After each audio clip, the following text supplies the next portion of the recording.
നിർമ്മാതാവ് സാന്ദ്ര തോമസിന്റെ പരാതിയിൽ കുറ്റപത്രം സമർപ്പിച്ച പ്രത്യേക അന്വേഷണ സംഘം നിർമ്മാതാക്കൾക്കെതിരെ നിർമ്മാതാവ് ആൻഡോ ജോസഫാണ് കേസിലെ മുഖ്യപ്രതി, ഒന്നാം പ്രതി.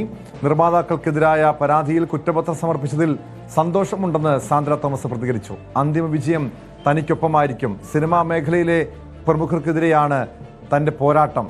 പ്രതികൾ ഉൾപ്പെടെയുള്ളവർ ആളുകൾ പല രീതിയിൽ സ്വാധീനിക്കാൻ ശ്രമിച്ചു. തനിക്ക് അപ്രഖ്യാപിത വിലക്കുണ്ടെന്നും സാന്ദ്ര തോമസ് പ്രതികരിച്ചു. IC കമ്മിറ്റി കാര്യക്ഷമമാവണം എന്നുണ്ടെങ്കിൽ അതിൽ പുറത്തു നിന്നുള്ള ആളുകൾ വേണം. അതല്ലാതെ സിനിമയിൽ തന്നെയുള്ള ആളുകൾ IC കമ്മിറ്റിയിൽ ഇരുന്നുകൊണ്ട് ഒരു വിക്ടിമിന് ഒരിക്കലും നീതി ലഭിക്കില്ല. അവിടെ കാര്യങ്ങൾ ഒത്തുതീർപ്പാക്കപ്പെടുകയും അല്ലെങ്കിൽ ഈ പറഞ്ഞ വിക്ടിം തന്നെ കുറ്റവാളിയായി മാറുകയും ചെയ്യുന്ന സ്ഥിതിയായിരിക്കും. അവർക്ക് പിന്നീട് പടങ്ങൾ കിട്ടില്ല, അവർ ഒറ്റപ്പെടും. അല്ലെങ്കിൽ അവർ പിന്നീട് അവരുടെ ജീവിതമാർഗം എന്താണ്, സിനിമയാണ്. അപ്പോൾ അത് കിട്ടാതെ വന്നു കഴിയുമ്പോൾ നിവൃത്തിയില്ലാതെ പറഞ്ഞ ആരോപണങ്ങളിൽ നിന്ന് പിന്നോട്ട് മാറേണ്ടി വരും. അങ്ങനെ പലതരത്തിലുള്ള സമ്മർദ്ദങ്ങൾ നേരിടേണ്ടതായിട്ട് വരും ഈ വിക്ടിംസ്.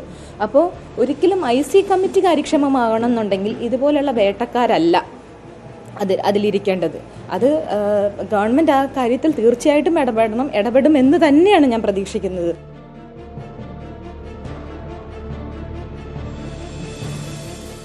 നിർമ്മാതാവ് ആൻഡോ ജോസഫിനെ ഒന്നാം പ്രതിയാക്കിയാണ് പ്രത്യേക അന്വേഷണ സംഘം കുറ്റപത്രം സമർപ്പിച്ചിരിക്കുന്നത്. Producers association general secretary B Ragesh, Anil Thomas, Ouseppachan Valakuzhy എന്നിവരാണ് കേസിലെ മറ്റു പ്രതികൾ. വിവരങ്ങളുമായി ആജ്ഞ രവീന്ദ്രൻ ചേരുന്നുണ്ട്. ആജ്ഞ, എന്തായാലും തുടക്കത്തിൽ ഈ കേസുമായി ബന്ധപ്പെട്ട് പോലീസ് കേസെടുക്കാനൊക്കെ അല്പം വിമുഖത കാട്ടിയതാണ്. പക്ഷേ അതിനുശേഷം ഈ സാന്ദ്ര തോമസ് ഈ വിഷയത്തിൽ വലിയ രീതിയിൽ നിയമ പോരാട്ടം തുടർന്നു. ഒടുവിൽ ഇവർക്കെതിരെ അതിവേഗത്തിൽ തന്നെ കുറ്റപത്രം സമർപ്പിച്ചിരിക്കുന്നു. പക്ഷെ ഇപ്പോഴും സാന്ദ്ര തോമസിന് അപ്രഖ്യാപിത വിലക്ക് സിനിമാ മേഖലയിലുണ്ട് എന്ന് അവർ തന്നെ പറയുന്നുണ്ട്. എന്താണ് ഈ കുറ്റപത്രത്തിൻ്റെ ഒരു ഉള്ളടക്കം? എന്താണ് ഇവർക്കെതിരെ ഏതൊക്കെ വകുപ്പുകളാണ് ഇതിൽ ചേർത്തിരിക്കുന്നത്?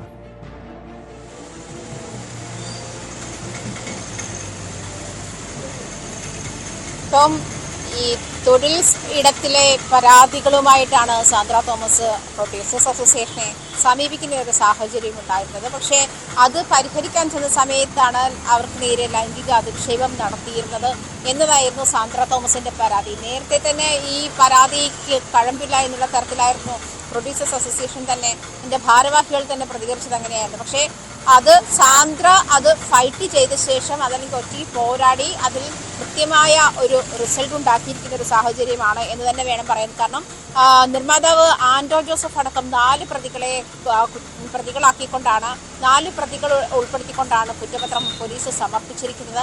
ആൻഡോ ജോസഫ് ഒന്നാം പ്രതി, അതുപോലെ B രാഗേഷ്, ഔസേപ്പച്ചൻ, അതുപോലെ അനിൽ തോമസ് തുടങ്ങിയ ആളുകളൊക്കെ ഇതിൽ പ്രതികളാണ്. ഈ ഒരു സാഹചര്യം കൂടി കണക്കിലിട്ട് പോകുമ്പോൾ സാന്ദ്ര തോമസ് പറയുന്ന കൃത്യമായ ഒരു കാര്യമുണ്ട്. അതായത് ഈ താൻ ഒറ്റപ്പെടുത്തിയിട്ടും അല്ലെങ്കിൽ നീതി കിട്ടില്ല എന്ന് പ്രതീക്ഷിച്ചിട്ടും പോലീസും സർക്കാരും സാന്ദ്ര തോമസിനൊപ്പം നിന്നു, അതല്ലെങ്കിൽ തൻ്റെ പരാതി എന്താണെന്ന് കൃത്യമായി കേട്ടു എന്നുള്ള ഒരു സാഹചര്യത്തിലാണ് ഈ ഒരു റിസൾട്ട്, ഈ ഒരു ഫലമുണ്ടായിട്ടുള്ളത്. ഇപ്പോൾ കുറ്റപത്രം സമർപ്പിക്കുന്ന ഒരു സാഹചര്യം ഉണ്ടായിട്ടുള്ളത്.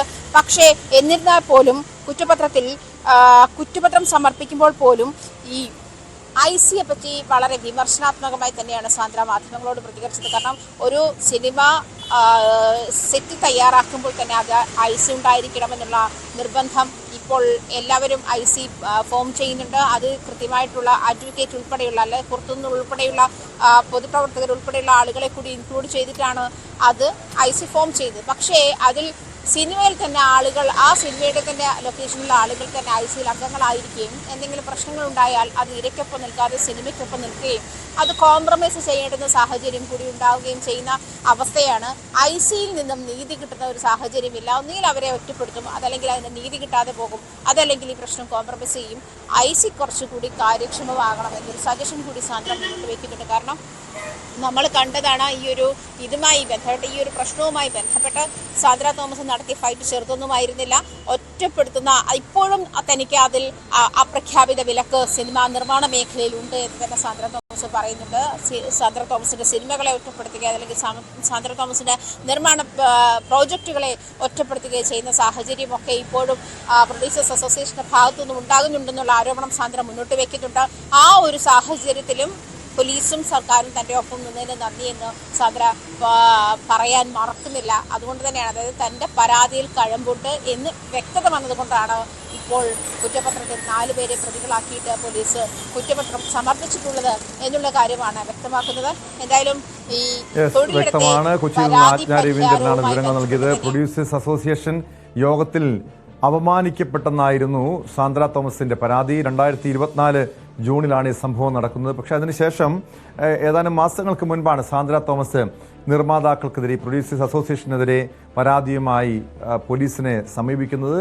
ആദ്യഘട്ടത്തിൽ പോലീസിന്റെ ഒരു അന്വേഷണം ഒരു മന്ദഗതിയിലായിരുന്നുവെങ്കിൽ പിന്നീട് അതിവേഗത്തിൽ തന്നെ ഇവർക്കെതിരെ കേസെടുക്കുന്നു.